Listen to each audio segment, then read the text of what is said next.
মালিক, জান্নাতে আমার বন্ধু কে হবে? আল্লাহ কয়েকজন কসাই।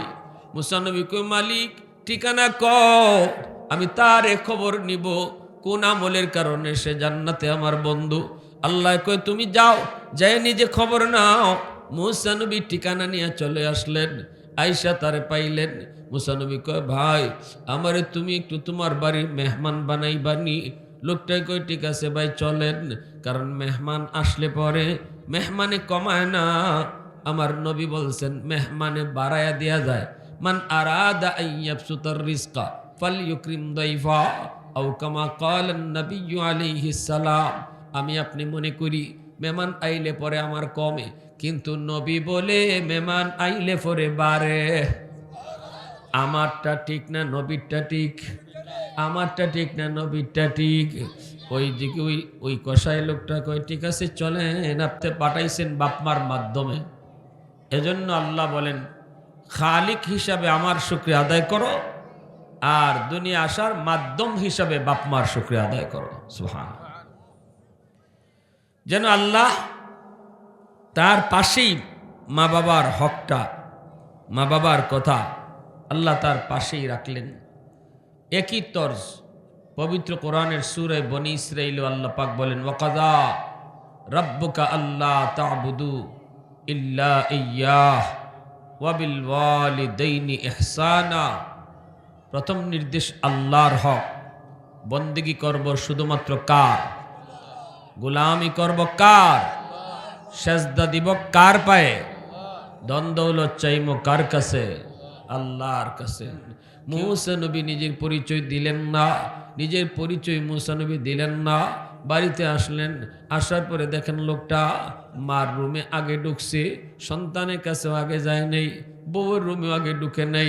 মার রুমে যে ঢুকছে, ঢুকেই মারে বিছানা থেকে কুলে তুলছে, বিছানা থেকে কুলে তুলছে। কবুতরের বাচ্চার মতো মা বৃদ্ধ হইয়া একদম গোজা হয়ে গেছে। এই মাটারে নিজের কোলের মধ্যে উঠাইয়া হাতের মধ্যে যে খানা নিয়ে আসে, এই খানাটা মারে খাওয়াইতেছে। গোশতের সুরবা খাওয়াইতেছে। এই অবস্থায় তার তার ছোট দুইটা বাচ্চা, ঘরের মধ্যে ছোট দুইটা বাচ্চা বাবার পা পড়ে গেছে।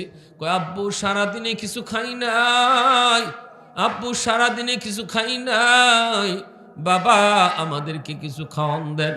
তখন বাবা ছেলেদের মাথায় হাত বুলায়, আদর করে কয়, বাজান একটু অপেক্ষা করো, আগে তোমাদের দাদুরে খানা খাওয়ায় নেই, খানা খাওয়ানোর পর এরপরে তোমাদেরকে খানা দিব।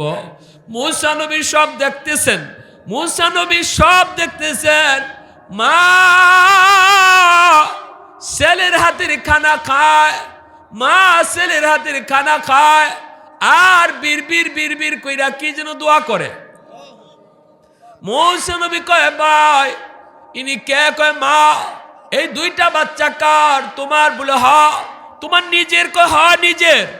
বাচ্চাগুলি এত কষ্ট, সন্তানের জন্য বাবা মা জীবন দেয়া দেয়, আর তোমার সন্তানটা পেটের ক্ষুধায় তোমার পায়ে পড়ে গেল, অথচ তোমার হাতে খানা, সন্তানরে খানা দিলায় না। এভাবে কেন দিলায় না? কয়, আমি আমার মারে আগে খাওয়াই, এরপরে নিজেরা খাই। মুসা নবী কয়, বাইরে এটা কতদিন যাবত তুমি এই আমলটা করো? কয়, 40 বছর যাবত। মুসা নবীর চোখ দিয়ে দূর দূর করে পানি ঝরে। মুসা নবীর মার কথা মনে পড়ে গেছে। মুসা নবীর আম্মা যেদিন মারা যান, ওই দিন আল্লাহ ডাক দিয়া কয়, মুসা আজকে কিন্তু তোমার আম্মা মারা গেছে। আল্লাহ তার নবীরে কয়, মুসা আজকে কিন্তু তোমার আম্মা মারা গেছে, অতএব পিছনে আর দোয়া নাই, এখন থেকে কদম বাড়াইতে হুশে খুশে কদম দিও, কারণ বিপদ আইলে আমি আল্লাহ মার দোয়ার উসিলায় বিপদ কাটটা দিতা। মুসা নবী মার কথা মনে পড়ে গেল, মুসা নবীর মার কথা মনে পড়ে গেল। মুসা নবী কান্দে আর বলতেছে, বাইরে মারে তুমি এইভাবে 40 বছর যাবত আগে খাওয়া? বলে হ। তোমার মা কি যেন দোয়া করলো বুঝি নেই। কয়, মা দুইটা দোয়া করে, একটা দোয়া দুনিয়াতে কবুল হয়ে গেছে, আর একটা দোয়া কেমনে কবুল হইব আমার বুঝে আসে না। মুসা নবী কই মা কি দোয়া করে? মা একটা দোয়া করছে, আল্লাহ আমার সন্তানদের দুনিয়াতে তুমি অভাবে ফালাইও না। আমি ছোটখাটো ব্যবসা করি, হালাল ব্যবসা করি, মাপে কম দেই না, গোশত বেশি বিন্দু পরিমাণও খারাপ করে বালা কইয়া বেশি না। না না, মাপার সময় আমি দেখি আমার আল্লাহ আমারে দেখতেছে। আল্লাহু আকবার। আমি দেখতেছি যতগুলা ব্যবসা আমি কাস্টমারের সাথে কথা কই, তখনই আমার দিলের ভিতরে থাকে আমার আল্লাহ আমারে দেখতেছে। অতএব আমি ব্যবসা, হালাল ব্যবসা, সলিড ব্যবসা করি, আল্লাহ আমারে কোনো অভাবে রাখছে না। আমার কোনো অভাব নাই, কেউ আমার কাছে পায় না, পাওনাদার আমার কেউ নাই। এই অবস্থায় আল্লাহ আমারে সুখে রাখছে। এই দোয়াটা আমার কবুল হয়ে গেছে। ব্যবসা করি ছোট, কিন্তু বরকত দিছে আল্লাহ বেশি। আরেকটা বাপ মায় দোয়া করে, এই দোয়াটা কেমনে কবুল হইব আমার বুঝে আসে না। এইবার মুসা নবী কয় কি দোয়া করে মা? কয় মা দোয়া করে, আল্লাহ জান্নাতে আমার সন্তান, আমার ছেলেরে তুমি মুসা নবীর বন্ধু বানায় দিও। মুসা নবীর সাথে সাথে লোকটারে টান দিয়ে, বুকে টান দিয়ে নিছে, চোখের পানিটা মুইসা কয় ভাই আমার বুকে আয়, আয় বুকে আয়। তোমার মার দ্বিতীয় দোয়াটাও আল্লাহ কবুল করে নিছে। আমি হলাম বনি ইসরাইল পয়গম্বর, আমি হলাম মুসা পয়গম্বর। আমি আল্লাহরে কইছিলাম, আল্লাহ জান্নাতে আমার বন্ধু কেডা হইব? আল্লাহ তোমার ঠিকানায় আমারে ফাটায় দিছে। আমি কইছিলাম কোন আমলের উসিলায়? আল্লাহ কইছিল গিয়া খবর লও। আমি এখন পাইছি মার দোয়ার উসিলায় আল্লাহ তোমাকে জান্নাতে আমার বন্ধু বানায় দিছে। আওয়াজ দিয়া কও না সুবহানাল্লাহ। মুসলমানের আওয়াজে আল্লাহু আকবার, আর জোরে আল্লাহু আকবার। আহাদুন লাইসা কামিসলিক সামাদুন লাইসা কাফাদলিক লিমানিল মুলকু তুগুই তু সাজাওয়ার খুদাই তো খুদা বন্দে আমি নি তো খুদা বন্দে সারি তো খুদা বন্দে জমিনি তো খুদা বন্দে সামাই তু রহিমি তু করিমি তু সমিঈ তু বসিরি তু মুইজ্জি তু মুদিল্লি তু মালিকিল আরশি বজাই বরি আজ চৌচির ই বরি আজ সুরত রঙ্গি বরি আজ ইজ্জ নিয়াজি বরি আজ বেমু উমিদি বরি আজ খুরদন ও খুফতন বরি আজ তোহমতে মরদন বরি আজ বেমু উমিদি বরি আজ রঞ্জ বালাই। আল্লাহু আকবার। ভাইরা বন্ধুরা, এজন্য বলতেছিলাম বাপ মার দোয়া বদদোয়া সরাসরি আল্লাহর দরবারে কবুল, ঠিক কিনা জোরে বলেন? বাপ মা যদি দোয়া দেয় দোয়াটাও কবুল, বাপ মা যদি বদদোয়া দেয় বদদোয়া কবুল, বদদোয়া কবুল। কি কষ্টটা নে করছে, কি কষ্টটাই। আল্লাহ মার তিনটা কষ্টের কথা কইছে কোরআনে। এই তিনটা কষ্ট শুধু মার একা, এটার সাথে বাবা শরিক না। এজন্য মার হক 3 বার আর বাবার হক 1 বার। খেদমতের ব্যাপারে মা বাবার থেকেও আরো 3 গুণ বেশি পাও না, কারণ মা কষ্ট করছে 3টা, যেটার মধ্যে বাবার শরিক নেই। এক হইল 10 মাস 10 দিন ফেটে রাখছে। এটা কে রাখছে? জোরে কোন? মায় রাখছে। এর ভিতরে বাবার কোনো শরিক আছে?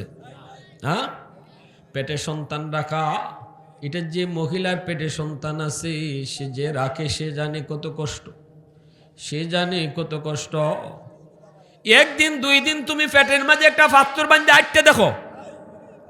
এ যুবক, 1 কেজি 2 কেজি পাথর পেটের মাঝে বাঁধে তুমি আটকে দেখো তোমার অবস্থাটা কি হয়।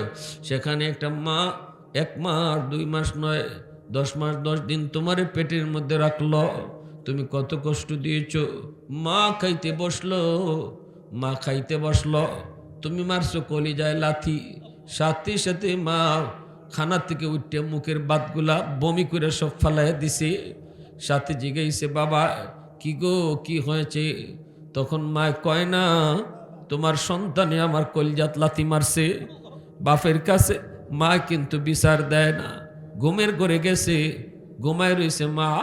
তুমি মা আমি মারছি লাথি কলিজায়, মা ঘুম থেকে ফাল দিয়ে উঠে গেছে, আর ঘুমায় না।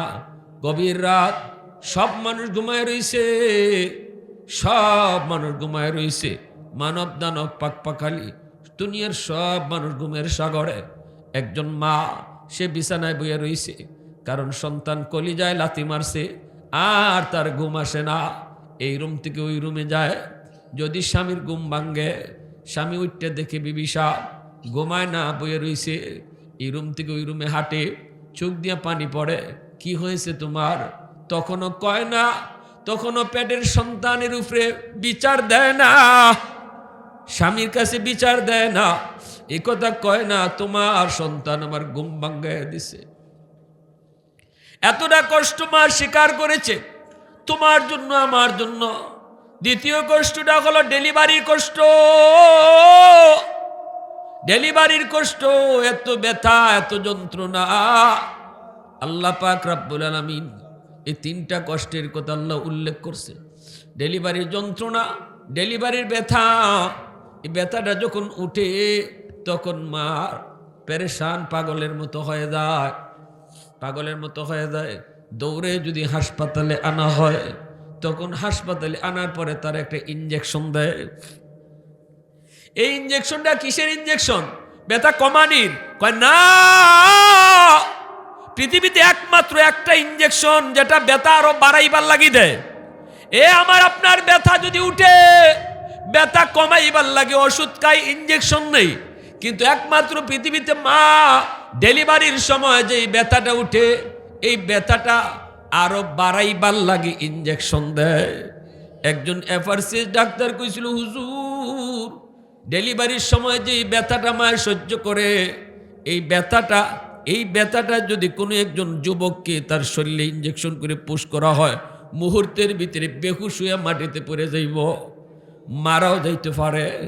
এমন একটা অবস্থার মধ্যে কত মা ডেলিভারির সময় শহীদ হয়ে যায়, কত মা ডেলিভারির সময় শহীদ হয়ে যায়। এজন্য আল্লাহ পাক রব্বুল আলামিন আরেকটা কষ্ট হলো মার, সেটা হলো সন্তানকে দুধ পান করানো। এই দুধ পান করানোটাও মার নিজেই শুধু করে, এর মধ্যে বাবার শরিক নাই। এজন্য আল্লাহ পাক মার কথা তিনবার, নবী মার কথা তিনবার কইছে। আল্লাহ পাক রব্বুল আলামিন তিনটা কষ্টের কথা কইছে, নবী মার হকের কথা তিনবার কইছে। আমরা যারা বাবা আছি, আমাদের সন্তানের প্রতি দরদ, মার দরদ সমান না বেশ কম আছে? বেশ কম আছে। জোরে বলেন, বেশ কম আসেনি না? বাপের দরদও আছে, কিন্তু বাবার দরদটা কদ্দুর? মা গোসল উসল করাইয়া বাচ্চাটারে সুন্দর কাপড় উপর ফরাইয়া তারপরে বাপের হাতে দিছে, তখন বাপে কুলে নিচ্ছে, আমার ফুত, আমার ফুত, আমার ফুত। আদর উদর কইরা একবারে সুন্দর করে তেল তুল মাখাইয়া বাচ্চারে বাবার কুলো দিছে, বাপে কুললি আমার ফুত, আমার ফুত করতেছে। এর একটু পরেই ফুলাই দিছে পেশাব কইরা। পেশাব করা মাত্র নেও না, তোমার ফুলারে নেও, তোমার ফুলারে তাড়াতাড়ি নেও। পেশাব করার আগ পর্যন্ত আমার ফুত, আর পেশাব করে দিলই এখন তোমার ফুত। এই হলো আমরা বাবার মহব্বত। মা কিন্তু সারা জীবন সন্তানের পায়খানা পরিষ্কার করে গেল, একবারও নাকের মাঝে হাত দিল না, একবারও নাকে হাত দিল না, একবারও নাকের ফত আটকাইছে না, গন্ধ করে এই কথা কইছে না।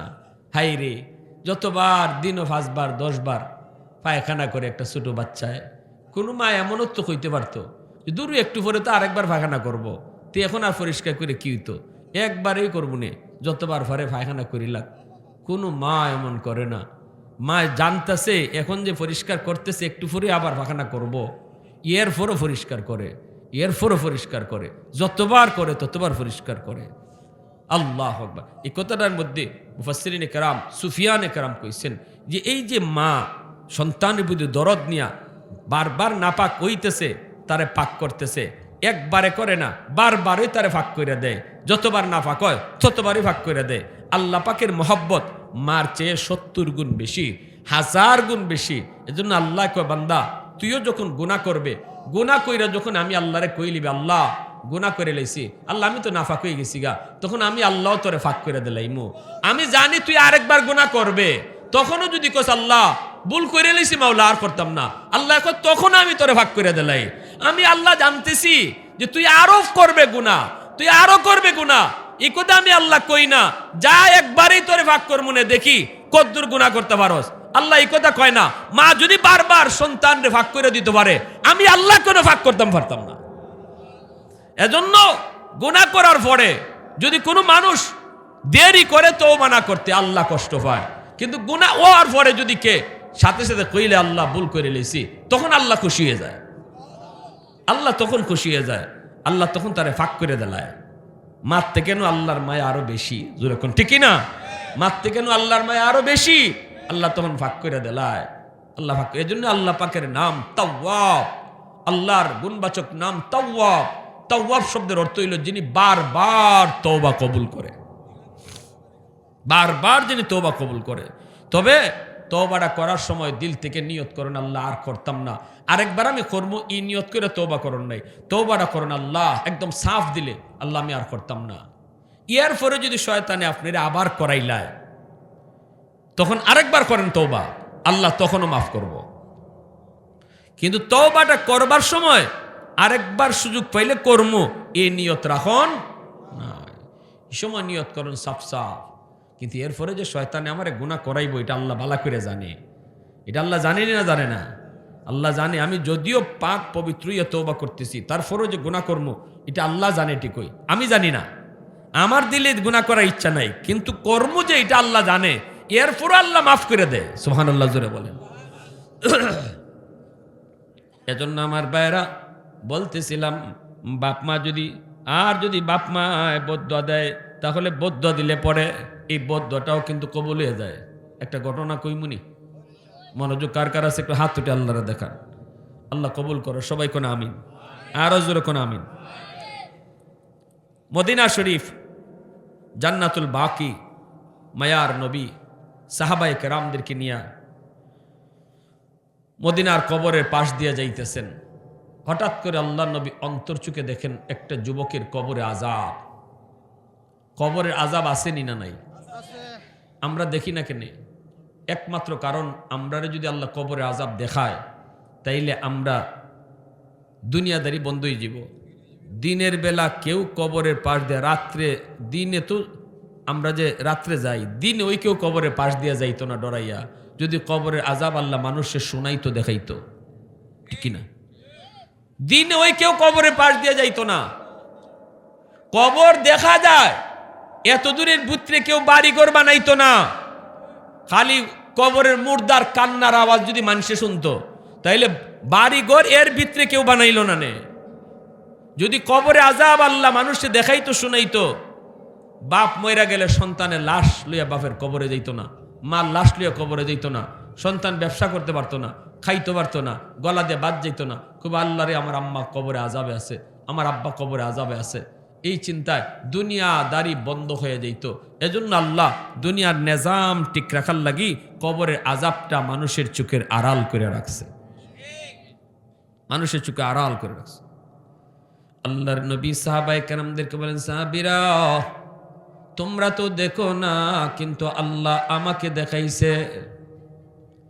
এই কবরের ভিতরে একজন যুবক জাহান্নামের আগুনে জ্বলতেছে, আর মা মা কয়া চিৎকার করে কান্দে। আমি আল্লাহর কাছে একটু হাত উঠাইমু, তোমরা আমার সাথে আমিন আমিন বলবা। সাহাবায়ে কেরাম বলে, ইয়া রাসূলুল্লাহ আমরা আমিন বলবো গো নবী। নবীজি হাত উঠে বলতেছে, আল্লাহ তুমি তো আমাকে রহমতের নবী বলেছো, রহমতের নবী যদি কবরে পার দিয়া যায় আর কবরে আযাব হয় না মালিক, হয় না। আল্লাহ তুমি তার আযাবটা বন্ধ করো। সাহাবায়ে কেরাম আমিন বললেন, কিন্তু যুবকের আযাব বন্ধ হলো না। নবীজি আবার হাত উঠাইলেন, আবারও সাহাবীরা আমিন বললেন, কিন্তু আযাব বন্ধ হলো না। আবারও নবী হাত উঠাইলেন, আবারও সাহাবীরা আমিন বললেন, কিন্তু আযাব বন্ধ হলো না। কয়বার নবী তার জন্য সুপারিশ করছেন? 3 বার নবী সুপারিশ করছেন, কিন্তু যুবকের আযাব বন্ধ হলো না। এইবার নবী জানতে চায়, মালিক আমার হাতের দাম কি কমে গেল নাকি? ও মালিক আমার হাতের দাম তোমার দরবারে কমে গেল নাকি? আমি কি কোনো ভুল করেছি? আল্লাহ কয় না দোস্ত, তুমি কোনো ভুল করো নাই, তোমার কোনো ভুল হয় নাই দোস্ত, গন্ডগোল হলো অন্য জায়গায়। এই যুবকের মা এখনো দুনিয়ায় জীবিত, মা দুনিয়া আছে কিন্তু ছেলে মারা গেছে। দুনিয়াতে এমন অনেক ঘটনা আসেনি না নাই? বাবা থাকতে ছেলে মারা যায়, মা থাকতে ছেলে মারা যায়।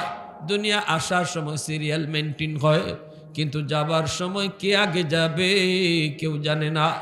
সন্তান আগে যাবে নাকি বাবা আগে যাবে কেউ জানে না। কত দাদার আগে নাতি কবরে চলে যায়। এজন্যই আল্লাহর নবী, রহমতের নবী, মায়ার নবী, তিনি বলতেছেন মালিক ঘটনাটা কি? আল্লাহ কয় তার মা এখনো দুনিয়ায় জীবিত, মার দিলের ভিতরে অনেক ব্যথা, মারে এই যুবককে অনেক কষ্ট দিছে, এই সন্তানে মারে মারছে, মার ফিটো মাইরের দাগ আছে, এখনো মার কলিজায় ব্যথা। মরণের সময়টাতেও মায় তার মাপ দিছে না। সন্তানের রূহটা বের হয়, তখনও মায় তার মাপ দেয় না। কতটা কলিজায় ব্যথা দিছে বন্ধু একটু কও। আমি যে আল্লাহ বাপ মার চারটারে আমি আল্লাহর পাশের চারে রাখছি, এত সম্মান দিছি যেই মারে, এত সম্মান দিছি যেই বাবারে, এই মারে যদি এমন কষ্ট দেয় আর মরণের সময় যদি তারে মায় মাফ না দেয়, আমি আল্লাহ তারে কেমনে মাপ দিমু? তোমার সুপারিশও কবুল হবে না যতক্ষণ পর্যন্ত তার মা তারে মাফ না করব। এজন্যই মনে রাখবা, বাপ মারে বাত না দিয়া, মারে কষ্ট দিয়া, মারে গালি দিয়া যদি তুমি আব্দুল কাদের জিলানিরে ঘরে আইনা দাওয়াত খাওয়াও, তবুও কিন্তু দোয়া কবুল হইতো না। কারণ আমার নবীর দোয়া কবুল হইতেছে না। আল্লাহু আকবার জোরে কও। আমার নবীর সুপারিশ কবুল হইতেছে না। হাজারো আব্দুল কাদের জিলানি একটানো করলো আমার নবীর পায়ের ধুলার সমান হবে না। এজন্য রে যুবক, ভালো করে ইয়াদ করে শুনো, দুনিয়ার সব মানুষই খুশি করবা, বাপ মা যদি খুশি না থাকে আল্লাহ খুশি না। আর যদি মা বাবারে খুশি করতে পারো আল্লাহ তোমার উপর খুশি। জিন্দেগির বরকত আল্লাহ খুলে দিব, তোমার হায়াতের ভিতরে আল্লাহ বরকত বাড়ায় দিব। এক নাম্বার ফায়দা, বাপ মার দোয়া যদি থাকে, বিপদ তোমার উপরে আওয়ার কথা, অ্যাক্সিডেন্টে তুমি মরে যাওয়ার কথা, তোমার হাত পা ভেঙে যাওয়ার কথা, তকদিরে তোমার লেখা আছে অ্যাক্সিডেন্ট, তকদিরে লেখা আছে তোমার পাও ভাঙ্গা, তকদিরে লেখা আছে হাত ভাঙ্গা। কিন্তু আমার নবী মায়া নবীর হাদিস থেকে বের করেছেন, ও ভাইরা, হাকিমুল উম্মত থানবী রহমতুল্লাহি আলাইহি বলেন, এক নাম্বার মা বাবার দোয়ার উসিলায় লেখা আছে যে বিপদ, এই বিপদটা আল্লাহ কাটতে দিব। তকদিরে লেখা এটা আল্লাহ কাটতে দেয়া দেয়। আর যদি বাপ মার বদদুয়া থাকে, মা বাবার বদদুয়া থাকে, তোমার লেখা আছিল না বিপদ, হাত ভাঙ্গার কথা না, কিন্তু হাত তোমারই ভাঙবো। অ্যাক্সিডেন্টে কেউ মরবার কথা না, কিন্তু তোমার উপরে বিপদটা পড়ব, কারণ পিছনে বাপ মার বদদুয়া। এজন্য 2 নাম্বার ফায়দা হলো, বাপ মারের দোয়া যদি তুমি লইয়া চলো, রিজিকের মধ্যে আল্লাহ বরকত বাড়ায় দিব। ছোটখাটো কাম করো, কর্ম তোমার ছোট কিন্তু বরকত দিব আল্লাহ বেশি। আল্লাহু আকবার জোরে কও। বাপ মার দোয়া যদি থাকে। 3 নাম্বার হলো, আল্লাহ তোমারে দিন দিন ইজ্জতের চেয়ারে বসাইব। বাপ মার দোয়া থাকলে সম্মানের চেয়ারে আল্লাহ তোমারে বসাইব। 4 নাম্বার ফায়দা হলো, হাকিমুল উম্মত থানবী রহমতুল্লাহি আলাইহি তার কিতাবে লিখছেন, 4 নাম্বার ফায়দা হলো, যেই সন্তানের পিছনে বাপ মার দোয়া আছে, এই সন্তানকে আল্লাহ মরণের আগে আগে মক্কা মদিনা দেখাইব। তো আওয়াজ দেখো না সুবহানাল্লাহ। মায়ার নবী বলতেছে, সাহাবীরা যাও তার মারে যে খবর দাও, মারে যে খবর দাও। যেই মাত্র মারে খবর দেওয়া হইছে, মা আইছে, আল্লাহ নবী কইতেছে, মাগো কবরটা চিনুনি? মহিলাকে, চিনি গো নবীটা আমার সন্তানের কবর, আমার ফুলার কবর। আল্লাহ রসুলকে, মাগো তোমার ফুলাই বুঝি তোমার কষ্ট দিছে, তোমার যন্ত্রণা দিছে, তোমার কলিজাত ব্যথা, এজন্য সন্তান কবরে আযাব বুক করতেছে। আযাবটা আল্লাহ কেউরে দেখাইছে না, কিন্তু আমারে আল্লাহ দেখাইছে অন্তর চোখে। আমি 3 বার সুপারিশ করছি, আল্লাহ আমার সুপারিশ কবুল করে না।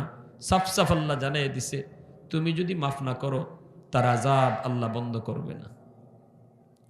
আমি নবী তোমার কাছে সুপারিশ করি গো মা, তুমি তারা মাফ করো।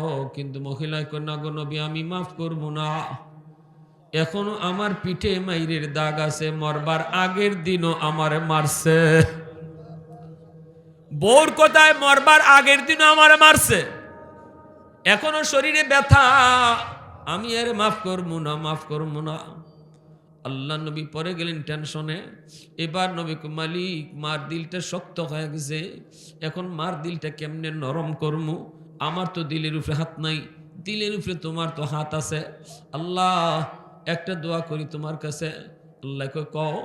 আল্লাহ আমারে তুমি কবরের আযাবটা যেভাবে দেখাইছো, এবার মারেও তুমি দেখাইয়া দিলাও।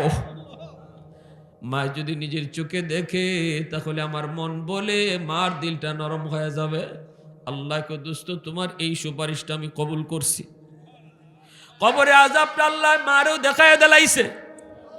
যেই মাত্র মা দেখতেছে সন্তানে আগুনে পুরার দৃশ্য, সাপের কামড়, আর মা মা কয়ে কান্দে, সাথে সাথে মার দিলটা নরম হয়ে গেছে।